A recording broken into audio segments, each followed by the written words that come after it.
안녕하세요. 신화평로입니다. 오랜만에 인사를 드립니다. 아마 기록상으로는 제가 10개월 전에 마지막 강의를 하고 무려 10개월 동안 쉬다가 다시 이렇게 복귀를 했습니다.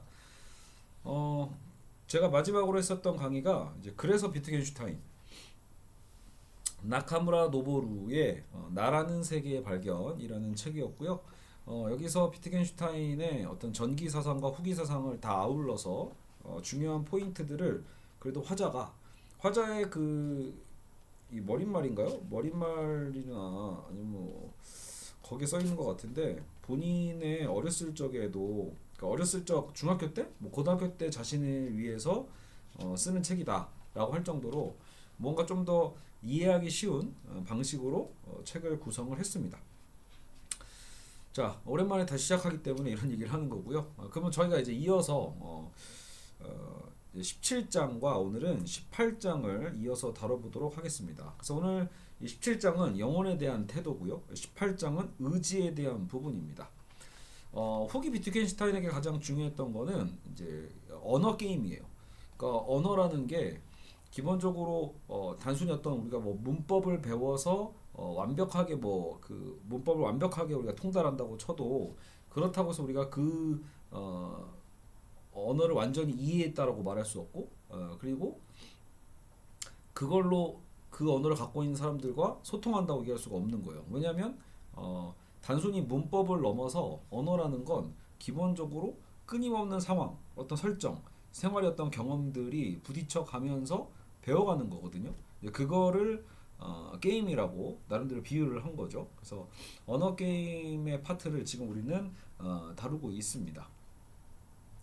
자, 그래서 17장에서는 영혼에 대한 태도, 부재는 확인할 수 없는 불필요한 개념 이렇게 나오고 있는데 이게 무슨 내용이냐면 예를 들어 우리가 최근에 특히 인공 AI도 기술이 엄청나게 발전하고 있잖아요. 만약에 어떤 안드로이드가 인간이 만든 안드로이드가 야, 우리에게도 마음이 있다. 우리에게도 인간처럼 영혼이 있다. 라고 이렇게 주장을 했을 때 우리는 항상 그런 시대에 대해서 좀 두려워하잖아요. 최근에 챗GPT 같은 인공지능들이 발전하면서 실제로 이제 이 GPT와 결혼하거나 연애하는 어쨌든 그런 사용자들도 많아질 정도로 이제는 이제 인공지능들 혹은 안드로이드들이 직접적으로 이제 본인들의 정체성을 야 우리도 인간이다, 우리에게도 마음이 있다, 우리에게도 감정이 있다 이렇게 주장할 날이 얼마 남지 않았죠. 근데 이제 그런 상황이 닥쳤을 때 비트겐슈타인이라면 어떻게 반응을 할까 이런 부분이 좀 궁금하긴 하잖아요. 자, 화자가 지금 이제 이 부분을 이제 설명을 하고 있는 거예요. 자, 그래서 자, 만약에 AI가 만약 우리에게도 마음과 감정이 있다고 말을 꺼낸다면 어떨까? 그리고 인간과 전혀 다르지 않게 행동한다면 어떨까? 실제로 행동도 똑같고 그렇게 주장까지 해. 뭐 이제 생긴 것도 똑같아. 이랬을 때 우리 인간이 걔네들을 너희는 그래도 우리가 다 너희를 만들었고 창조했기 때문에 너희는 인간이 될 수 없어. 라고 이제 주장을 할 수도 있잖아요. 근데 그런 부분에 대한 논쟁점인 거죠. 거기서 이제 인간들이 이제 그러니까 인간들에게 로봇들이 이렇게 항변할 수 있다라는 거예요. 자, 참다 못해 증거를 보여달라고 하는 사람도 있다. 그런 사람에게는 내가 오히려 반문합니다. 즉 로봇이 반문하고 있는 거예요. 그럼 당신부터 먼저 당신에게도 마음이 있다는 증거를 보여주세요. 그렇죠? 왜냐면 우리는 로봇들이 그런 주장을 하면 야 너희에게는 너희들에게 마음이 있다는 걸 우리한테 증명해봐. 우리가 이렇게 얘기할 텐데 로봇 입장에서도 우리한테 그것을 고스란히 돌려줄 수 있는 거예요. 우리도 마음이 있다라는 걸 어떻게 증명합니까? 그죠? 당신이 증거를 보여준다면 나도 당장 증거를 보여드리겠습니다. 라고. 하지만 당신들 사이에서는 그런 증거를 내밀 필요가 있다고는 꿈에도 생각하지 않잖아요? 그 점이 나는 불만입니다. 당신과 내 처지가 완전히 똑같은데도 의심은 일방적으로 나에게만 향합니다. 나에게 향하는 의심은 마찬가지로 당신의 부모 형제에게도 당신들끼리도 들이대야 마땅한데 이런 구조를 활용해서 화자가 이제 이 상황을 얘기하고 있는 겁니다. 정말 일리가 있는 말이라고 지금 이 책의 저자인 나카무라 노보로도 얘기를 하고 있어요. 그래 일리가 있다. 정말 우리끼리의 상황, 인간끼리의 상황도 인간과 로봇의 관계와 거의 비슷하지 않냐? 아니, 심지어는 전혀 다르지 않지 않을까? 이렇게 얘기하는 거죠. 자, 여기서 포인트가 그거예요. 우리 인간들도 타인의 마음을 절대로 알 수 없죠. 예. 다 결국은 짐작하는 거잖아요. 우리의 마음을, 우리의 생각을 기반으로 타인도 그럴 것이다라고 사실 짐작하는 건데, 이런 부분은 뭐 심하게 얘기하면 일종의 허상일 수도 있단 말이에요. 자, 그래서 인간의 이 태어나는 과정, 이거를 뭐 로봇처럼 제조 과정이라고 한다면, 인간의 제조 과정도 로봇의 그것과 마찬가지로 우리는 잘 알고 있죠. 성장하는 단계도 그때마다 우리는 관찰하면서 인간이 어떻게 성장하는지도 다 알아. 근데 우리가 인간의 성장의 과정에서 마음과 감정을 넣는 과정이 있나요? 그런 건 없거든. 그쵸? 그냥 우리는 아이를 키우는 거지. 아이들의 요즘 나이가 되면 자, 마음을 넣어주고 감정을 넣어줘야 돼. 이런 식으로 뭔가 그쵸? 뭔가 인풋을 하지 않는단 말이죠. 예. 그래서 마음 교체 세트 뭐 이런 게 없다라는 거예요. 한마디로. 또 그 로봇도 마찬가지라는 거죠. 예. 게다가 심지어는 인간 안에서도 여러분 사이코패스가 있잖아요. 인간 안에서도 사실 또 유독 그렇게 감정에 대해서 둔감한 사람들도 은근히 많고요. 그죠? 자, 그래서 마음을 쓴다고 할 때 그 마음은 자신의 마음에 지나지 않는 것이고, 어떤 방법을 쓰더라도 인간의 구조상 타인의 감정을 내면에서 이해하는 건 불가능하다라고 얘기를 합니다. 그렇다면 그거는 로봇도 그다지 다르지 않다라는 거겠죠. 결국 결론은 뭐예요? 인간은 타인의 마음을 이해할 수 없다. 그러니까 인간도 마음을 증명할 수 없는데 우리가 로봇에게 마음을 증명하라고 말할 수 있는가에 대한 부분이죠. 자, 그래서 여기 이제 비트겐슈타인의 이제 구절을 한번 같이 읽어볼까요?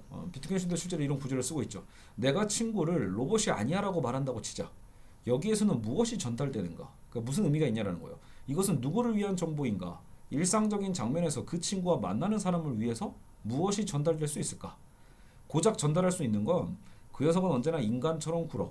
이따그 기계처럼 보일 때도 없어. 라고 말하는 정도다. 다시 아무 의미가 없는 말이라는 거예요. 그러므로 그는 로봇이 아니다라고 나는 생각한다. 에는 그대로는 전혀 의미가 없는 것이다. 그에 대한 나의 태도는 영혼에 대한 태도고 그에게는 영혼이 있다는 의견을 내가 갖고 있는 것이 아니다. 결국 우리는 인간의 영혼이 있다라는 것조차도 증명할 길이 없다라는 거죠.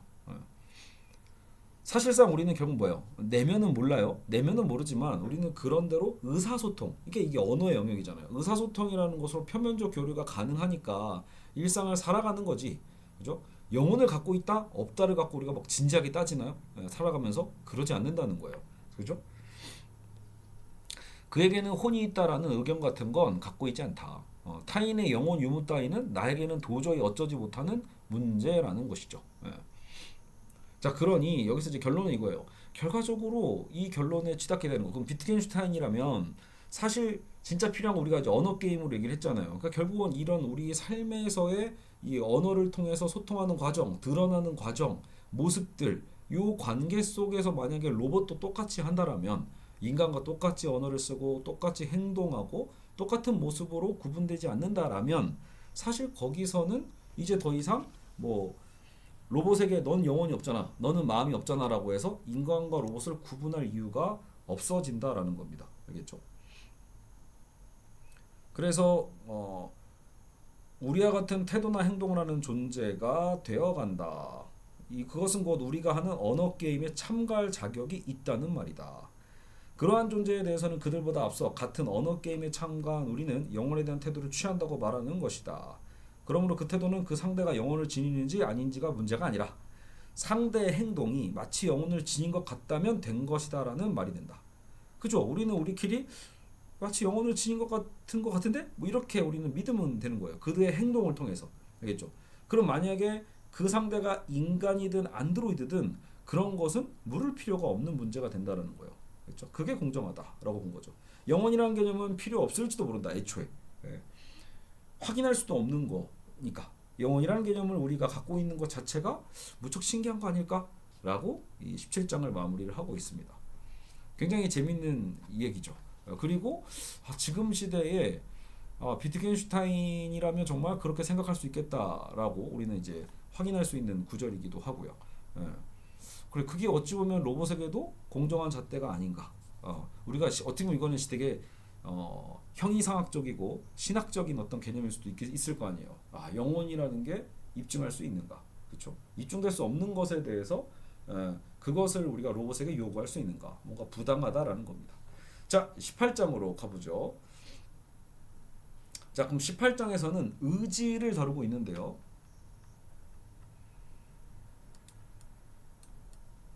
저항 없이 이루어지는 행위, 의지. 이건 무슨 말이냐? 자, 의지라는 게 생각해보면은 지금 제가 수업하고 있는 이 순간은 굉장히 의지를 활용한 행동입니다. 그러니까 보통은 오늘 그러니까 이 18장에서 화자가 하고 싶은 말은 뭐냐면 우리가 사실은 어떠한 저항 없이 아주 자연스럽게 이루어진 행위가 있을 뿐이지 사실은 의지를 통해서 우리가 일일이 어떤 행동을 한다라는 게 아니라는 거예요. 생각보다 우리는 평상시에는 의지가 있어야 어떤 행동이 나와라고 이렇게 순차적으로 사유를 하지만 현실에서는 실제로 그렇지 않다라는 얘기를 하는 겁니다. 방금 제가 이렇게 수업을 하고자 하는 선택은 결국 의지를 기반으로 하거든요. 근데 그럼에도 불구하고 이런 일이 특별한 거잖아요. 특별한 거. 다시 말하면 여러분 우리가 배고파서 밥 먹을 때 의지를 갖고 먹나요? 그렇지가 않아요. 그냥 자연스럽게 먹을 때 되니까 먹는 거고 아침에 여러분 눈이 떠지는 것도 그냥 내가 자다 보면 여러분 자다 지쳐서 일어나는 거예요. 아무리 몸이 피로해도 눈은 떠지죠. 눈을 뜨는 거를 의지를 갖고 뜨진 않아요. 다만 여기서 이제 이런 건 의지가 되죠. 눈은 떠졌어. 근데 회사 출근을 해야 돼. 학교는 가야 돼. 근데 몸은 좀 여전히 좀 피곤하거든. 눈은 떠졌지만 사실 내 마음은 더 자고 싶어. 그죠? 더 자고 싶은 그 상황을 이겨낼 거, 극복하고 일어나는 과정에서는 의지가 필요하죠. 그때는 의지가 있어야 돼. 그죠? 금연하는 사람들, 금주하는 사람들 의지가 있어야 돼요. 왜냐하면 담배를 피는 게 오히려 본인에게는 루틴화 되어 있고 술을 마시는 게 오히려 나에게는 의지 없이 자연스럽게 되는 일들이었는데 너무 익숙하게 되는 일들이니까. 근데 그걸 갑자기 내가 끊어야 된대. 건강을 위해서 끊어야 된대.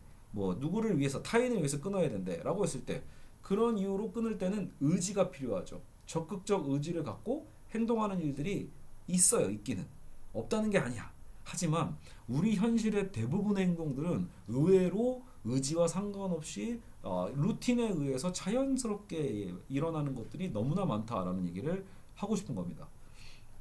왜 갑자기 그런 얘기를 하냐? 역시 이것도 언어 철학적인 구조로 봐야죠. 언어라는 것도 우리가 말하다잖아요. 말하다라는 행위. 그러면 그 우리가 말하는 이 행위와 액션이라는 것도 의지를 필요로 하는가라고 했을 때 역시 우리 일상의 대부분의 말은 의지와 상관없이 이루어진다라는 거예요. 실제로 그렇죠. 우리가 사람 만나서 안녕하세요, 반갑습니다, 뭐 이런 얘기를 할 때도요.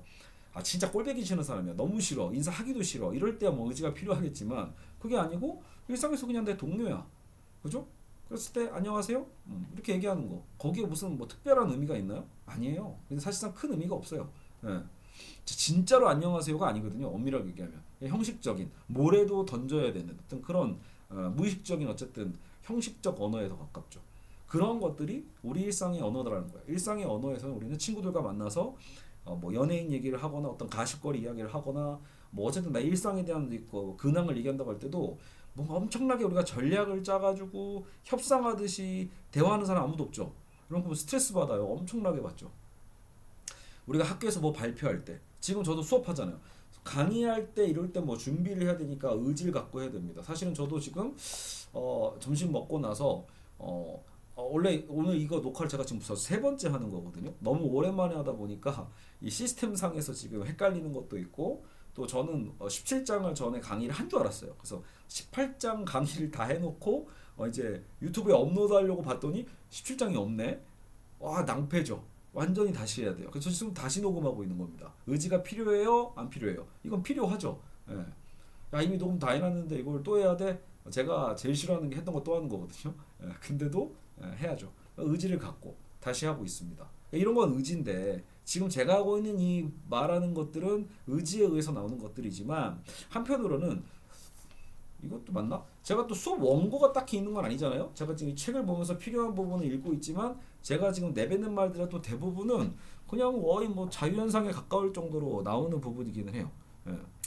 더더욱이 이제 아까처럼 우리가 친구 만나서 가족들과 일상을 얘기할 때 이런 것들은 거의 의식 없이 의지 없이 일어나는 일들이다. 이거를 화자가 얘기하고 있습니다. 자, 실제로 지금 비트겐슈타인도 철학적 탐구에서 뭐라고 하죠? 야, 그러나 잊어서는 안 되는 게 하나 있다. 내가 내 팔을 올릴 때 내 팔이 올라간다. 그때 문제가 생긴다. 내가 내 팔을 올린다는 사실에서 내 팔이 올라간다는 사실을 빼면 남는 건 무엇일까?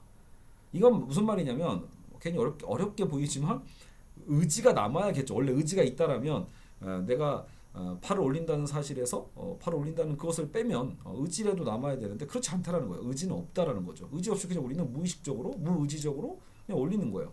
내 손을 들 때 대체로 나는 손을 들려고 시도하면서 들지 않았다는 거예요. 자, 그래서 내가 의욕하기를 실패할 수 없다는 뜻에서 의욕하기를 시도할 수 없다. 그 얘기는 뭐냐면 어차피 의지나 의욕이랑 같은 건데 의지와 의욕을 없이 행동하는 만큼 의욕이 실패할 수가 없는 거죠. 의욕하지 않아도 우리는 행동할 수 있으니까요. 그래서 이제 우리는 의욕하기를 시도할 수 없다라는 표현까지 지금 보고 있는 겁니다. 그래서 의욕과 의지를 통해 행위하는 게 아니다. 이게 바로 비트겐슈타인의 입장이다. 이런 얘기를 하고 있죠.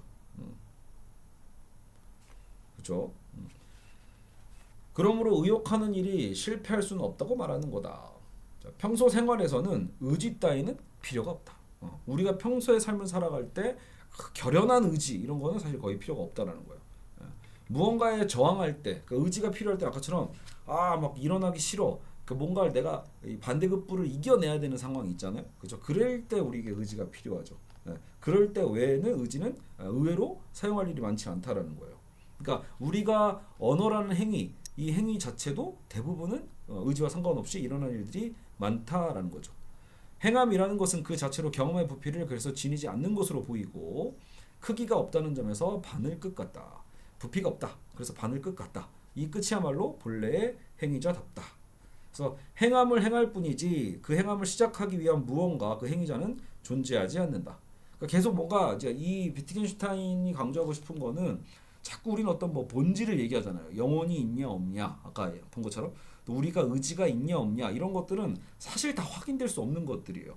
우리가 진짜 확인할 수 있는 것은 내 개인적 사유도 아니죠. 결과적으로 우리는 말을 함으로써 드러내는 거란 말이에요. 말과 행동을 통해서. 그래서 어찌 보면 공적인 영역에서 어떤 의사소통의 영역에서 언어 게임을 통해서 우리의 그 모든 것들이 드러나는 것이겠죠. 그래서 자꾸 이런 다양한 이야기를 다루고 있는 겁니다. 의지, 영혼, 또 우리가 지난 10개월 전에 했던 수다쟁이 사자라고 할 때 사자가 설령 우리랑 지금 말이 통한다라고 하더라도 그 말이 통하진 않는다라는 역설. 다시 말하면 우리가 지금 제가 하고 있는 이 수업을 이제 막 초등학교 들어가는 8살짜리 아이에게 이 수업을 들려줄 때 의미가 있을까요? 의미가 없는 거예요. 왜냐면 이제 부모와 선생님과 일상의 대화를 좀 유창하게 하는 정도? 그 정도의 어린 아이에게 지금 우리가 다루고 있는 게 뭐예요? 예를 들어 철학, 이 단어를 애들이 알까요? 철학이란 단어도 물어볼 것이고 또 의지, 의욕 이런 단어 다 물어볼 건 말이야. 그러니까 분명히 한국어를 할 줄은 알지만 일상의 대화를 할 수 있다고 해서 대화가 되는 건 사실 아닙니다. 의사소통이 되는 것은 아닌 셈이죠. 알겠죠? 그렇기 때문에 결국은 생활 반경이 계속 반복되고 같은 걸 공유하고 있어야 된다는 거예요. 그런 과정 속에서 언어가 되는데 사자가 그러니까 우리 인간의 말을 하게 됐다라고 해서 의사소통이 된다라는 건 아니라는 거죠. 사자의 삶과 인간의 삶이 완전히 그 생활 반경이 다른 만큼 결국은 설령 말이 통해도 거의 공통분모가 없기 때문에 대화가 되지 않을 거다라고 보는 겁니다. 그래서 언어의 그 문법보다도 어쨌든 언어의 수많은 용법이라고 하죠. 끊임없는 이 사용을 어떻게 하고 있는가에 대해서 그런 경험치가 중요하다고 볼 수 있습니다. 알겠죠? 문득 오늘 여기서 언어는 그러니까 여기서 그 얘기나요. 우리가 대화를 할 때도 거의 그러면은 의지 없이 자연스럽게 그냥 챗이 나오는 거잖아요. 그죠? 잡담이 막 나오는 건데 그렇게 언어가 나오는 과정에서 오히려 실언이 나올 수 있다라는 여기 구절이 나오거든요. 그 얘기를 듣고 보면 갑자기 이제 프로이트의 정신분석도 여기서 좀 접목이 되는 것 같다는 생각이 들어요. 그러니까 정신분석 치료에서도 자유현상 기법이라고 해서 사실 여기서 클라이언트 고통을 겪고 있는 클라이언트가 이 정신분석가를 만나서 주로 하는 게 뭐냐면 대화를 한다기보다 그냥 말을 그냥 하는 거예요. 본인이 그 말을 자꾸 유도해요. 분석가가 뭐든 말해보세요라고 하는 거죠. 그래서 그 말하는 과정에서 말하는 그때 이 사람이 막 내뱉는 그런 그 내용과 단어들을 캐치하는 게 아니고요. 그러다가 갑자기 이런 실언들이 막 나오거든요. 간혹가다 그런 부분에서 그게 바로 억압된 무의식이 이 실언을 통해서 표출돼 나오는 거 아니냐. 이렇게 접근하는 게 또 프로이트의 치료 기법 중에 하나죠. 그래서 이제 그런 부분을 이런 상황에서도 한번 접목해 볼 수 있지 않나라고 잠깐 생각을 해봤습니다. 실제로 이 책을 제가 다시 이제 수업을 하려다 보니까 한번 다시 읽고 지금 하는 거거든요. 그래서 마지막 부분 가면요, 또 프로이트와 그러니까 이 비트겐슈타인이 당시의 정신분석을 또 어떻게 생각했는지 이런 부분들도 마지막 부분에 나오긴 하니까요. 그건 그때 다시 얘기해 보도록 하겠습니다. 자, 그러면 여러분 고생 많으셨고요. 오늘 여기까지 하도록 하겠습니다.